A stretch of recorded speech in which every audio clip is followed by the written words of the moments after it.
শনিবার সকালে যুক্তরাষ্ট্রের দেয়া ৮টি আতাকামাস মিসাইল ভূপাতিত করেছে রাশিয়া। মস্কো বলছে ৩০০ কিলোমিটার রেঞ্জের এই মিসাইল দিয়ে রাশিয়ায় হামলার চেষ্টা ভয়াবহ আগ্রাসনের শামিল। সীমান্ত অঞ্চল বেলগরোদে এই হামলা করেছে ইউক্রেনের সেনাবাহিনী। রুশ প্রতিরক্ষা মন্ত্রণালয় বলছে ৮টি ব্যালিস্টিক ক্ষেপণাস্ত্র একদিনে ভূপাতিত করেছে তাদের আকাশ প্রতিরক্ষা ব্যবস্থা। ধ্বংস করা হয়েছে ইউক্রেন থেকে আসা ৭২টি আকাশযানও। এই হামলার কড়া জবাবের হুঁশিয়ারি দিয়েছেন রুশ প্রেসিডেন্ট ভ্লাদিমির পুতিন, যদিও এই বিষয়ে এখনও মুখ খোলেনি কিয়েভ। গেল বছরই বিদায়ী মার্কিন প্রেসিডেন্ট জো বাইডেন এই মিসাইল রাশিয়ার বিরুদ্ধে ব্যবহারের অনুমতি দিয়েছিল, যাকে ক্রেমলিন সংঘাত দীর্ঘায়িত করার পশ্চিমাদের নতুন কৌশল হিসেবেই দেখছে। যুক্তরাষ্ট্রের বাজেট ঘাটতি আর চরম ঋণের বোঝার মধ্যেও ইউক্রেনের সামরিক সহায়তা অব্যাহত আছে।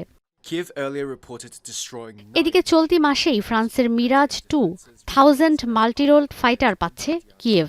রাশিয়া বারবারই বলে আসছিল ইউক্রেন যদি দূরপাল্লার পশ্চিমা সমরাস্ত্র যুদ্ধক্ষেত্রে ব্যবহার করে, কিয়েভেই হাইপারসনিক ব্যালিস্টিক ক্ষেপণাস্ত্র দিয়ে হামলা করবে মস্কো।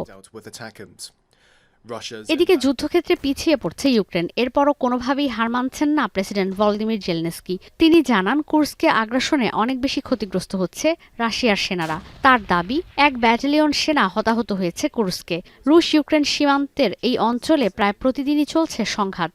হতাহত হচ্ছেন উত্তর কোরিয়ার সেনারাও। পশ্চিমাদের সামরিক সহায়তা নিয়ে রাশিয়া বারবার এত চড়াও হলেও মার্কিন পররাষ্ট্রমন্ত্রী অ্যান্টনি ব্লিংকেন বলেছেন এখন পর্যন্ত ইউক্রেনে অনেক বেশি সামরিক সহায়তা দিয়েছে যুক্তরাষ্ট্র। নিউ ইয়র্ক টাইমসে এক সাক্ষাৎকারে তিনি বলেন কিয়েভ যেন রাশিয়ার সব হামলা প্রতিহত করতে পারে, সে কারণে নিরবচ্ছিন্ন সহায়তা দিয়ে যাচ্ছে যুক্তরাষ্ট্র। ইউক্রেনে নিরবচ্ছিন্নভাবে যুক্তরাষ্ট্র আর ন্যাটোর সামরিক সহায়তা দেওয়ার বিষয়টিকে কোনোভাবেই গ্রহণযোগ্য নয় রাশিয়ার কাছে। কৃষ্ণসাগরের ন্যাটোর সামরিক মহড়াতেও আরও চটেছে মস্কো।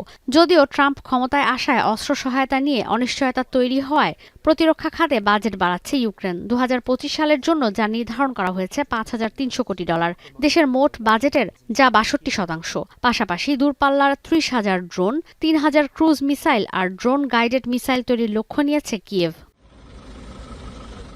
এদিকে ২০১৪ সালে ক্রিমিয়া দখলের পর শনিবার এই প্রদেশে জরুরি অবস্থা জারি করেছে রাশিয়া। কৃষ্ণসাগরে গেল মাসে জ্বালানি তেল পড়ে পরিবেশ দূষণের পর কর্মীরা টনে টনে দূষিত বালু সরাচ্ছে।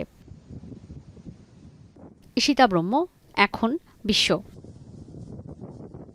শিয়া বাটার ও ভিটামিন ই সমৃদ্ধ lily glam beauty soap. Lily, always beautiful.